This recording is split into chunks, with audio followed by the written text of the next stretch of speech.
Hi, this is Ken Okel. Welcome to this presentation, which we are calling Rebuilding Employee Morale. I'm a professional speaker. I talk to organizations about improving their performance on the job. This is a concern in a lot of organizations because, let's face it, for most, this has been a tough year. At the end of the presentation, I'm going to give you an opportunity to download a free resource guide that I've put together. I sometimes call these little cheat sheets. It's something that you can have that reinforces some of the key points of today's discussion. Does this look familiar? Does it feel like this is now your workplace where a lot of people are just feeling unhappy? I've talked to a lot of leaders and executives, and they all feel like they've got good people, but there's been a lot of challenges this year, and this just has not been a good year. From COVID-19, from people having to work at home, often being distracted by family or other issues as they're trying to get work done. It's just been a tough year. And as you're trying to push a little harder to finish out the year, you may find that your performance just isn't there. So what if you could do something that could improve the morale of the group, put a little wind into people's sails, make them feel just a little bit better? In the past, you maybe were able to give bonuses at the end of the year. That always makes people's morale go up. Or maybe in the past, you've been able to do parties, perhaps around the holidays or some other achievement. This year, the budget may not allow for either of those things to happen. So how do you figure out ways to boost morale when you can't give them cash and you don't have a party? First thing is, I think it's really important to acknowledge pain when you're talking to your team or your overall employees throughout an organization. Acknowledge the fact that they've been having to make sacrifices. They've been having to work under challenging circumstances. This may seem obvious, but it really makes a difference if you can say it to people. Just acknowledge the fact that they've had to make sacrifices and that you appreciate it, because empathy is really important. And it doesn't cost you much to show empathy, but just saying, I understand that this has been a bizarre year. You've had to deal with changing priorities, a lot of other challenges. I really appreciate all that you're doing. Just try that. It's a very powerful thing. Along those lines, thanking people. Hey, you've been working hard. I want to thank you for all that you've been doing. You've adjusted to so much. Keep it up. I really appreciate it. I appreciate you embracing new goals. You see, these are positive statements that, again, you may be thinking them on the inside all the time, but you never have time to actually say them. I am encouraging you to say them because I think it can make a tremendous difference in an organization. Because right now, some of your employees may be like this little fish. You're swimming around and you're not enjoying the beautiful underwater world. You're worried about a hook coming and catching you. And while it's good to be prepared for all situations, you want to make sure that people are able to swim freely, have ideas, be able to follow your initiatives, and feel good about work at the end of the day, not feel like they're 1 second away from being someone's big catch. One of the challenges that we've had with having so many employees work remotely, you lose a lot of interactions that happen between colleagues. You run into someone in the hallway. You discuss something, you learn something from another department or another division. Those things aren't happening as much. As a result, you lose some of that sense of teamwork.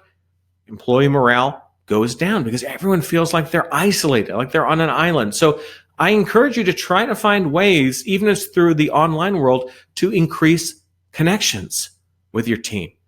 Maybe it's even setting up a short little chat session between people who work in different departments, but for whom you think should interact some. Just say, hey, introduce yourself. Talk about some of the things you're working on. Talk about some of the challenges you're facing.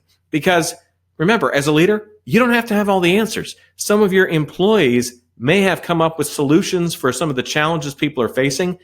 Make sure you get that connection started. Allow the conversation to go on. It can really help strengthen your organization. And of course, as a communicator, I believe in pep talks. If you want your employees to shift the way they do business, to embrace something new, you want to make sure that you're motivating them to do it. You want to make sure you're being truthful if there are some challenges involved, but also about why you think it's important to make a change, why it's important for them to have to adjust to something that may be unfamiliar or perhaps a little bit intimidating.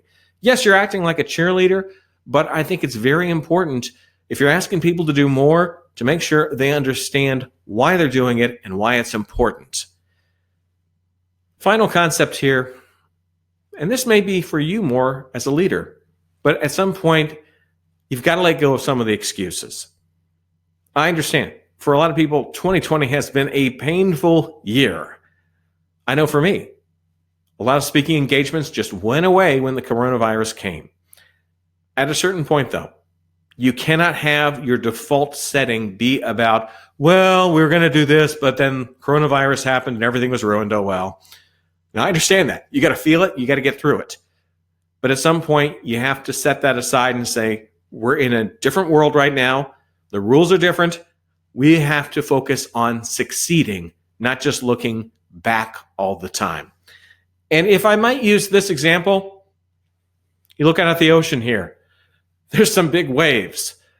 But for the surfer, it's about getting out there and riding the wave and enjoying that amazing wave and not just being on the shoreline feeling intimidated. Sometimes you got to get out there. You got to get a little wet. You might get bumped around, but the opportunity to experiencing really something phenomenal, it's out there if you're willing to try it. As I mentioned, I put together this guide for you. The link to it, I am putting in the chat box right now. And also, if you're watching this later on YouTube or on my LinkedIn page or on my website, I will supply that link as well. This is a free download. Feel free to share it with other people as well as you may want to do with this entire virtual presentation. Want to find out more about me? My name is Ken Okel. I'm a professional speaker, as I mentioned. You want to hear some of my talks, read some of my blogs, hear my podcast, go to my website, kenokel.com, just like my name. You can also email me. That email is tvguy@kenokel.com. Short little story about that. When you work in TV news, people recognize you out in the field, but they don't always remember your name. So they'll just call you things like TV Guy. Also, I welcome you to connect with me on LinkedIn. When you send the invitation, I do ask if you mention where we first came across each other. So for you, there would be this presentation. This helps me kind of know where you're coming from. As you may know, there's some people on LinkedIn who are just into outright selling all the time, not really looking to connect with them, more about like-minded people, some who may have already sampled some of my thought leadership. Hope you're doing well. I hope these suggestions are useful to you. A lot of ways to boost morale, but during these circumstances, you might want to try some of these tips. Good luck. I'm Ken Okel. Take care.